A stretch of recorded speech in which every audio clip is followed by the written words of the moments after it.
Buenas noches, estimados amigos, una vez más.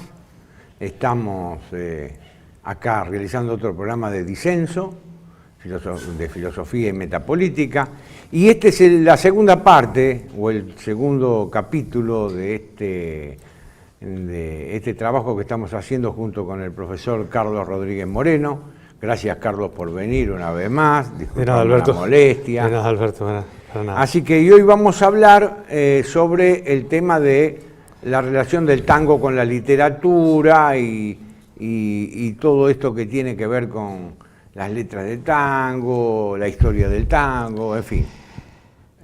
Carlos, te cedo la palabra. Alberto, el tema de la letrística del tango es un tema que nos ha ocupado muchísimas veces en muchos abordajes, unos más académicos que otros televisivos, radiales, y se dicen muchas cosas.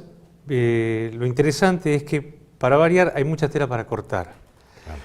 El tema que yo pensé, varias cosas, hay para hacer más de un programa, pensé en meterme con los orígenes de la letrística del tango, en punto a la letrística, digamos, de la era del tango canción. Desde luego el tango tiene letras anteriores, que son esas letritas picarescas, ¿no? La de Bartolo y algunas otras por el estilo.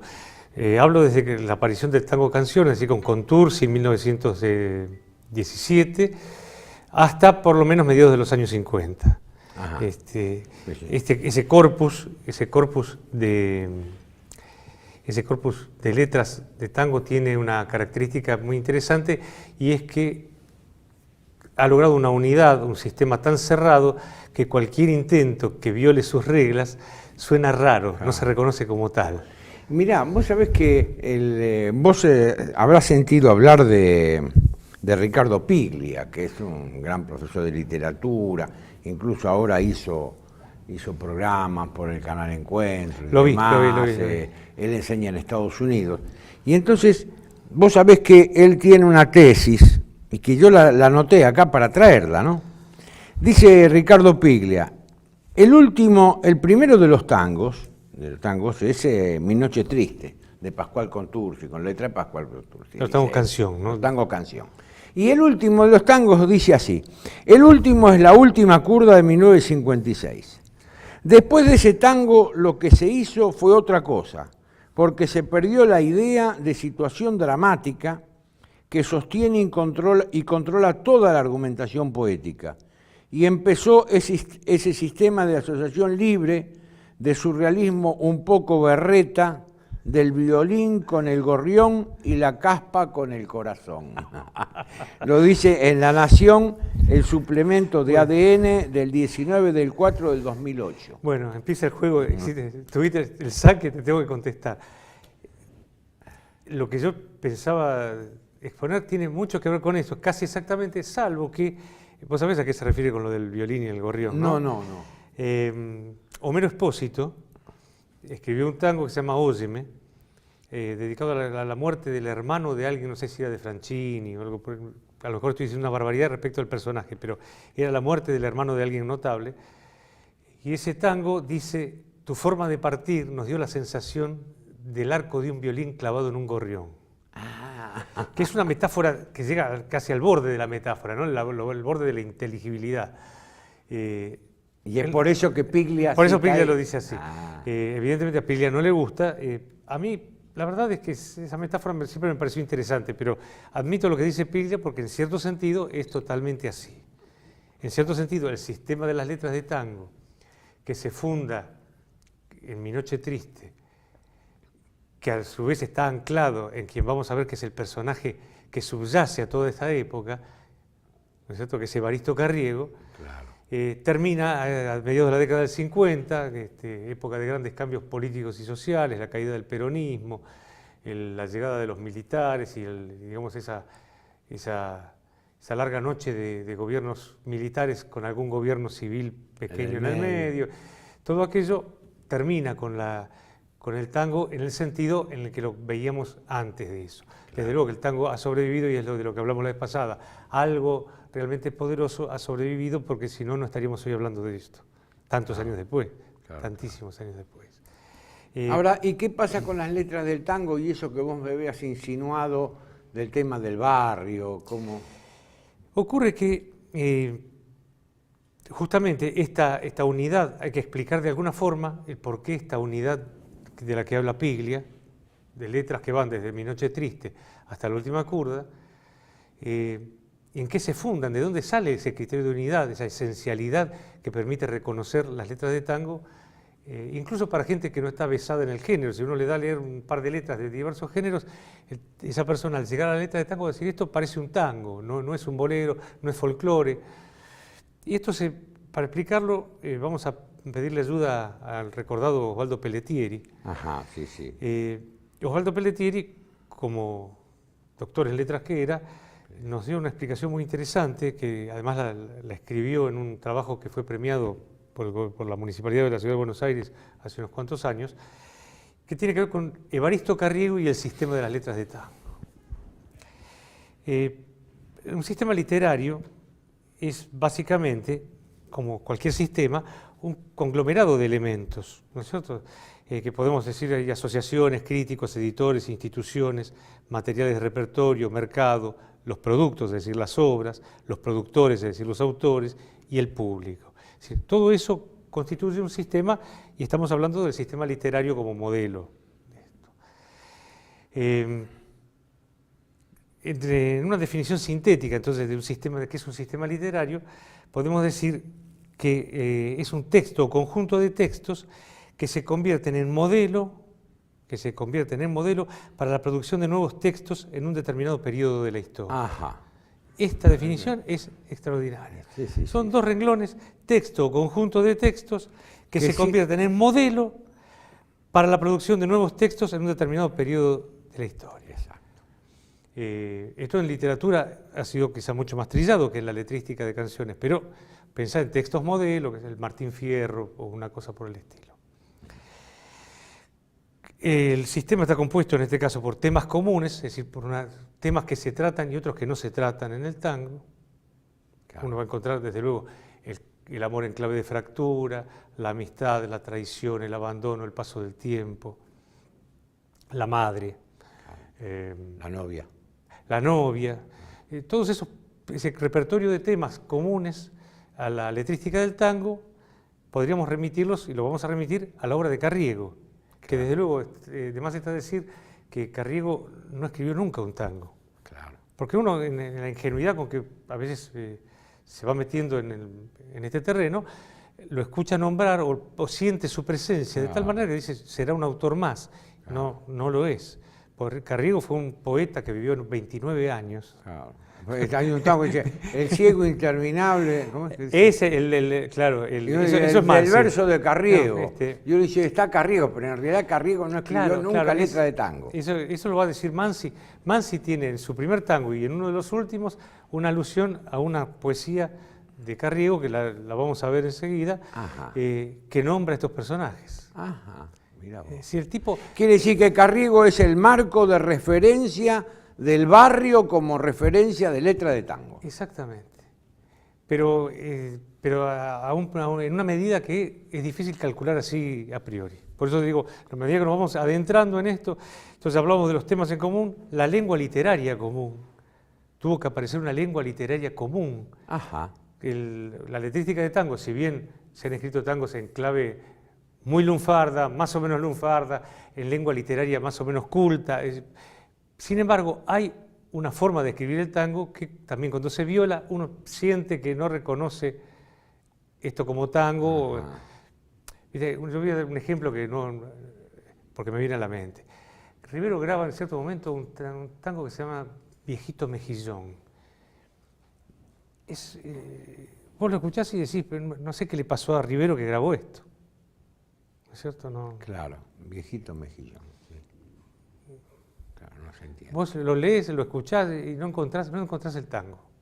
Es decir, cuando se violan las reglas... Porque esa letra viola las reglas de la composición. Es lo que Pelletieri en ese trabajo va mostrando cómo el sistema es tan celoso de sus propios límites. ¿No es cierto?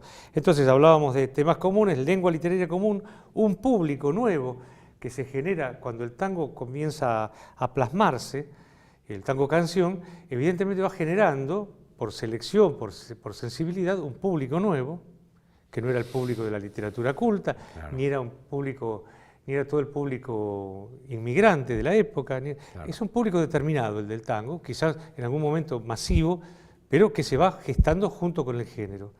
Y un canal de comunicación. Acá aparece la modernidad, ¿no? Porque indudablemente el tango, a partir ya del tango canción, ya la grabación existía, Claro. desde luego ya existía el teatro y el sainete, La radio. pero la radio es el medio revolucionario de la época, es el YouTube de la época. Claro, claro. Es decir, el artista que llegaba a la radio, Se expandía, tenía expansión. porque como además había poco, la gente escuchaba la radio con pasión, con verdadera pasión, ¿no? Claro.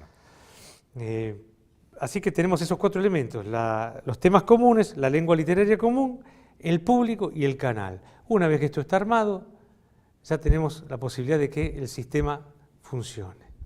Muy interesante. Desde luego que estoy obviando cosas como que había revistas, Bueno, sí. El alma que canta. Bueno, sí, sigamos, sí, pero es interesante, muy interesante. Imagínate, Es muy consistente la explicación. claro, bueno, insisto, es mérito de Osvaldo Pelletieri, que era un tipo Bueno, que fue extraordinario, compañero mío en la Facultad de Filosofía. Por eso te lo digo, porque era un hombre fue que... compañero mío y fue un hombre muy valioso. Y junto con una personalidad tremendamente adusta. Trabajó siempre, mucho el tema del teatro también, ¿no? Era, Porque el especialista más grande en teatro argentino que había. En teatro argentino, exactamente. Un tipo que lo que este hombre sabía. Sí. Y digo, un tipo que detrás de una personalidad adusta, no siempre simpática, por lo menos para los alumnos, era de una generosidad extraordinaria. Claro. parecía jorobado el tipo, Sí, pero era muy... Bueno, está bien, aprovechamos, le hacemos un homenaje también a Sí, Pelletieri. realmente muy generoso, porque todo esto que nos enseñó en cierto momento, podía no haberlo enseñado. Claro. Con la 4ª parte alcanzaba. Así que, bueno, entonces lo que ocurre es que, como te decía, desde 1917 hasta el 50, mediados del 50, con la caída de Perón, o la 1956, con la última curda, el sistema literario del tango se presenta como rígido y consigue que solo dentro de sus convenciones las obras mantengan su vigencia y verosimilitud. Claro. Claro, no puede salirse, pero tampoco crea. La primera generación de letristas, ya dijimos, nombramos algunos, son Contursi, Celedonio Flores Claro. y José González Castillo. Claro. Esta es la primera generación de letristas, ¿no es cierto?, que trabajaron invariablemente con procedimientos del sistema literario culto, pero que habían sido desechados por el sistema literario culto ya en esa época. Estamos hablando primera y segunda década del siglo. Claro. Más bien la segunda, ¿no es cierto? La segunda 1917 hasta que aparece la segunda camada, que además está tremendamente vinculada a esta primera. Porque hablamos de Contursi padre, vamos a hablar de Contursi hijo, de José González Castillo, vamos a hablar de Cátulo. De Cátulo Castillo, claro. Y Homero Mansi, que desde luego abreva en la obra de todos ellos. Claro. Discépolo también, ¿no? En la segunda o no. Pero Discépolo, si querés nos adelantamos un poco. No. Nos adelantamos un poco porque no quiero. Pelletieri dice algo muy drástico respecto de Discépolo, ¿no? Dice que es un caso absolutamente aparte. Es el único que, violando todas las reglas del sistema, logra quedar incluido, quizá por su talento enorme, por la coherencia de su obra,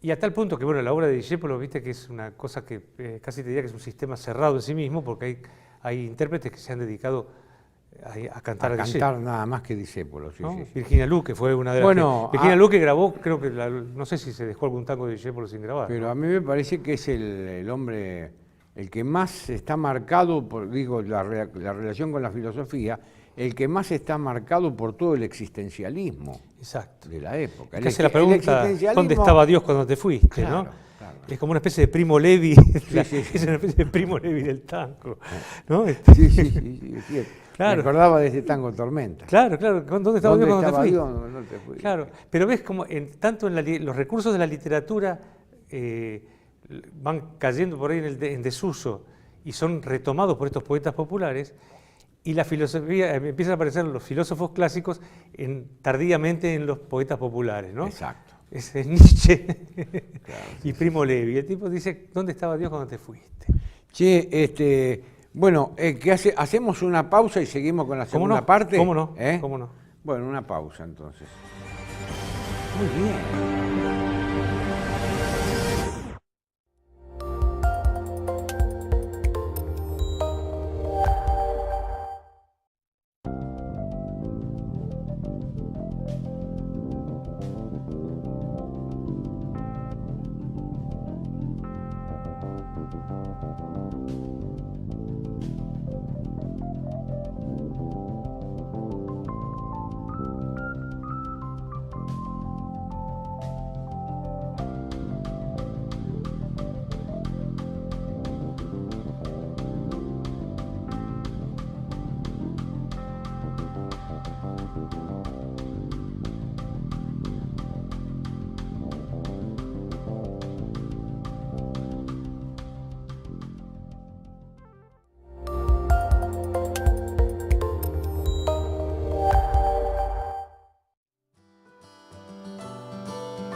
Carlos, seguimos con esta segunda parte.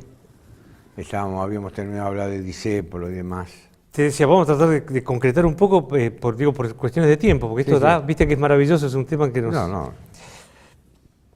Hay que entender, me parece importante entender que Carriego tiene dos vertientes en su obra, el modernismo y el sencillismo, Ajá. junto con el prosaísmo, es decir, es un hombre que asume en la escritura el habla coloquial, que ancla su poesía en forma creciente en un universo que se va cerrando en lo cotidiano, en lo inmediato, en el entorno inmediato del barrio, y utiliza una estética que es la del sencillismo, es decir, un abordaje absolutamente, diríamos, ingenuo casi, de los personajes, no solo del ámbito, sino de los personajes. Aparece la costurerita que dio aquel mal paso, la vecina enferma, El organito, el organillero, el conventillo. Exactamente, todos esos elementos empiezan a aparecer con una vestimenta ahora estética, ¿no es cierto? La obra de Carriego reconoce una evolución interna. En la canción del barrio es donde logra ya la madurez esta que es la que pasa al tango.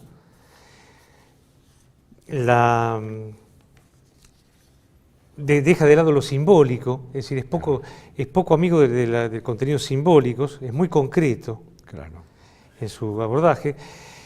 Y fíjense ustedes, hay dos cosas que me interesaría. La poesía más paradigmática de Carriego como fundación del sistema de las letras de tango es Has vuelto, que es donde nombra Has vuelto. Has vuelto, y se refiere al organito. Ajá. ¿No? Has vuelto, organillo, en la acera hay risas, has vuelto llorón y cansado como antes. No se las voy a leer entera porque es bastante larga, pero está hablando siempre del organito, de las alegrías de la gente y de un ciego que llora de emoción al escucharlo. ¿Qué pasa? Cuando escuchamos esto decimos, pero esto es Mansi, ¿no es cierto? Mansi, en cierto momento, habla en su primer tango del viejo ciego, que es un organista, y después del último organito. El último organito. Que es uno de los últimos tangos de Mansi. Que va de puerta en puerta. Así que toda la obra de Mansi queda enmarcada en este imaginario que Carriego va dibujando.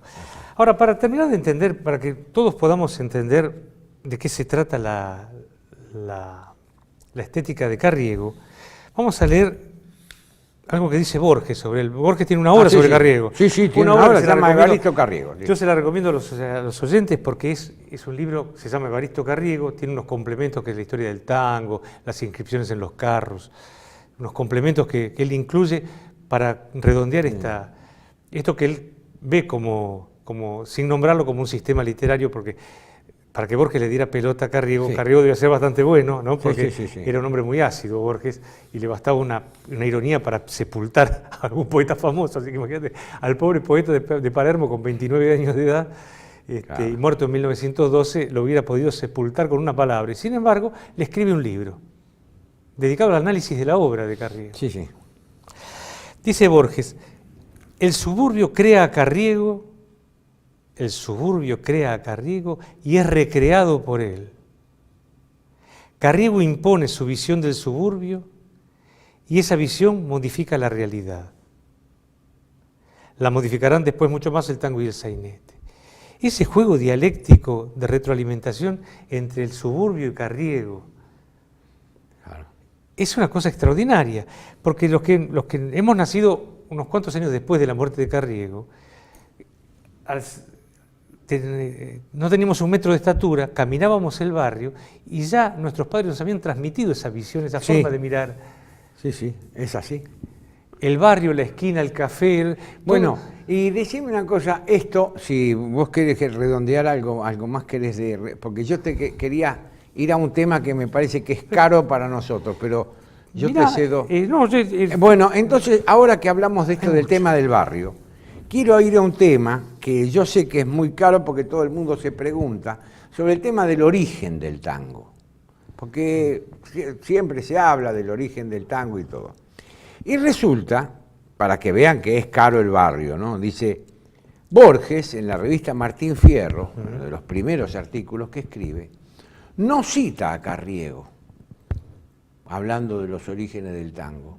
Borges cita a un poeta de Neuquén, que se llama Miguel Camino, y es un poema muy breve, que dice, nació en los corrales viejos allá por el año 80, hijo fue de la milonga y un taita del arrabal, lo apadrinó la corneta del mayoral del tranvía y los duelos a cuchillo le enseñaron a bailar. Sobre este poema... ¿De qué año es el poema? No lo pude averiguar. Porque es carrieguista el poema. Sí, por eso. Pero yo busqué televidentes, no lo pude averiguar. Miguel Camino. Ven que yo lo dije, ¿no?, de memoria. Ahora decime, Carlos, yo lo sabía esto, ¿por qué? Cuando dice, yo tengo una explicación, voy a animarme. Animarme. Cuando dicen, nació en los corrales viejos, porque allá por el año 80, y en el año 80 se produce, en los corrales viejos, lo que hoy es Parque Patricios, yo soy de Parque Patricios, para que, como dice el tango de Vargas, yo soy de Parque Patricios, mi padre, mis abuelos eran de Parque de los Patricios. En 1880 se da la batalla de Buenos Aires, el único combate que hubo en Buenos Aires, que fue por la capitalización de Buenos Aires, quitarle a la provincia de Buenos Aires la capital y hacer capital federal. La gente que vivía en Parque Patricios, que estaba en Parque Patricios, son los que pelearon en contra de Roca, pelearon a manos de Tejedor. Fue una batalla de Parque Patricios que ocasionó 3.000 muertos. Esto no figura, no hay ninguna reivindicación de nada. ¿Y qué sucede? A partir de esa batalla, como dice mi amigo Horacio Cañi respecto del comienzo, el combate siempre está en el origen de grandes cosas. Heráclito dice, el pólemos, la guerra, es el origen de las cosas. Yo quería esbozar una tesis, es decir, yo estoy seguro, como dice Borges, como dice Camino, que el tango nació en Parque Patricios, en los corrales viejos en el año 80. Y que uno de los elementos fundamentales del surgimiento del tango es cuando se homogeneiza el primer barrio de Buenos Aires. Parque Patricios es el primero, no existía La Boca, por ahí existía Belgrano, existía Flores, pero como parada de tranvía, como parada de tren, pero un barrio unificado en un combate que tiene 3.000 muertos, que en ese mismo momento, porque ahí venía toda la gente de los criollos, traían hacienda a los corrales, y ahí se junta esa mixtura entre el campo y la ciudad, esta cosa que está estudiada por Carlos Vega, que es esa mixtura, esa simbiosis de tradiciones criollas y tradiciones urbanas, que se mezclan, que bueno, yo no me voy a meter en eso. pero tenía esta intuición, que digo, un estudioso como vos. Y después otra cosa más me llama la atención de esto. Y los duelos a cuchillo le enseñaron a bailar. Sí. El baile del tango, vos que sos profesor de tango, bailarín de tango, el baile de tango no tiene algo de duelo a cuchillo en sus movimientos, porque Borges por ahí, en ese viejo artículo, bueno, te escucho. Yo he leído la opinión esa de Borges acerca de que el duelo cuchillo es algo así como el sustrato marcial, digamos, del ¿Sí? baile, ¿no? Sí. Hay toda incluso hay quien ha dicho con buen tino, ha comparado o ha puesto en línea, en serie, la danza del tango con el arte marcial, con las artes marciales orientales. Y hay forma de demostrar que hay una enorme similitud en esto. Sí. En cuanto a la dinámica corporal, ¿no es cierto? El aprovechamiento, el conocimiento de la dinámica corporal propia y del otro, que se emplea tanto en un arte marcial como en la danza del tango, ¿no? Requiere un conocimiento del mismo orden, ¿no? Saber qué ocurre cuando yo me muevo de cierta forma, qué ocurre con el cuerpo del otro. Cualquiera que haya practicado un arte marcial sabe que en los lances, en la corta distancia, esto opera de esa forma. Es decir, yo tengo que saber qué ocurre cuando yo muevo mi cuerpo y desplazo el eje del otro o lo desplazo de su eje.